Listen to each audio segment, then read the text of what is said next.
Hi, this is Ram Gopal Verma, Chartered Accountant and Insurance Surveyor. Today we are going to discuss the requirement of proposal form in case of an insurance policy.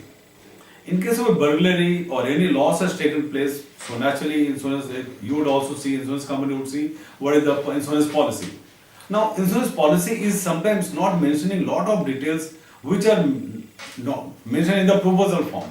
Proposal form is a paper which is filled up by the insured at the time of taking insurance policy. That is to say, there are standard questions in the proposal form. This. On that basis, the insurance policy is being issued. Now, so all the details cannot be mentioned in the insurance policy, so they are all mentioned in the proposal form. Now the typical or the unique things, that is, for example, it asks, what are the security arrangements in your factory or office? You say there is CCTV for 24 hours. Now, at the time of loss, we find out that CCTV was not working.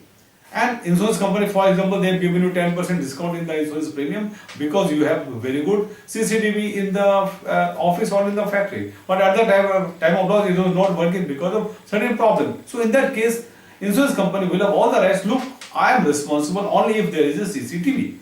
If CCTV is not there, not working, then sorry, I am not responsible. You are at risk on your own. I am not responsible. Insurance company may not be responsible for that claim. So it is very important while filling up the proposal form, what you are filling in the form and what advantage you are taking it. Number two, security guard. In case of a proposal form, you can mention, yes, I got say 12 hours security guard, say from morning 10 to evening 10 or morning 10 to evening 6 o'clock, whatever your office time is fine. And after that, I don't have any security guard. So, but at the time of loss, suppose insurance company finds out, well, there was no guard at all because he was sick, he was on leave, or he was not working, or some other, there were no other guard in the factory or office to work at that time. So, insurance company will have all the rights to deny such a claim. So it is very important that what you are mentioning. Then thirdly, you can mention that, okay, my cash is lying in this safe of this make, and fine, okay, so all the cash is there, insurance company say fine. If there is a safe, then insurance company is also on the safe side, you are also on the safe side. But at the time of loss, they find, look, this particular safe was not of the make that you have mentioned, is not of that strength. That you have mentioned. So you have given a wrong declaration that it is not of the make. For example, you are in Godrej safe. It is not a Godrej, it is a local made. Local made safe is very easy to break in, for example. So insurance company can say, look, you have made a misdeclaration, and because of misdeclaration, sorry, I don't stand to the risk. So it's very important what you are mentioning in the proposal form at the time of taking the insurance policy.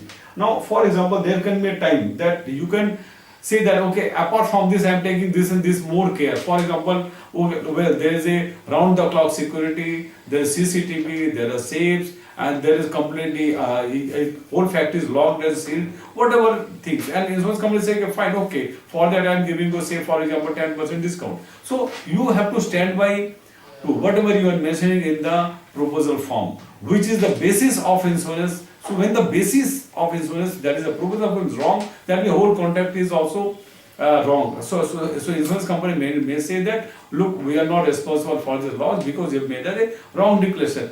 So one should be very careful while filling the form that it should not be blank signed and let the agent or some other person just fill it up as per his knowledge. It may not suit you. It may be wrong under the contract to give a wrong declaration in case of a taking an insurance policy on the basis of a proposal form. Not in every case insurance company takes a proposal form. Lot of cases they don't ask for a proposal form. Fine, in that case there is no proposal form. But it's good for you. Whatever you have, you are declaring. Whatever you don't have, don't declare. In case you don't want any discount, you can say, look, I don't have any security guard, I don't have any CCTV, I don't have any locked gate and all that. It is a simple gate shutter and all that. Fine. You can simply say that, well, I don't have it. At the time of loss, it may be possible CCTV is not working. So what is the fun? Just making a out of the way declaration that I have a CCTV which you close at the end of day. So you should not honestly declare to the insurance company whatever is the fact you declare. Whatever you don't want to take advantage, don't take honestly an advantage out of the insurance policy that you take a 10% rebate or 15% rebate for this. So filling up the proposal form is very crucial. That information should be accurate. Honestly, information should not be given. Honestly, advantages should not be taken. Proposal form is of very high significance at the time of a claim And while using insurance policy, all care should be taken. Thank you very much. This is Ram Gopal Verma, Chartered Owner Self-Help. All this is mentioned in my book, Insure and Be Secure also. So you can see in this book, and this information I am sharing on the basis of my 30 years of experience as insurance surveyor and loss assessor. Thank you.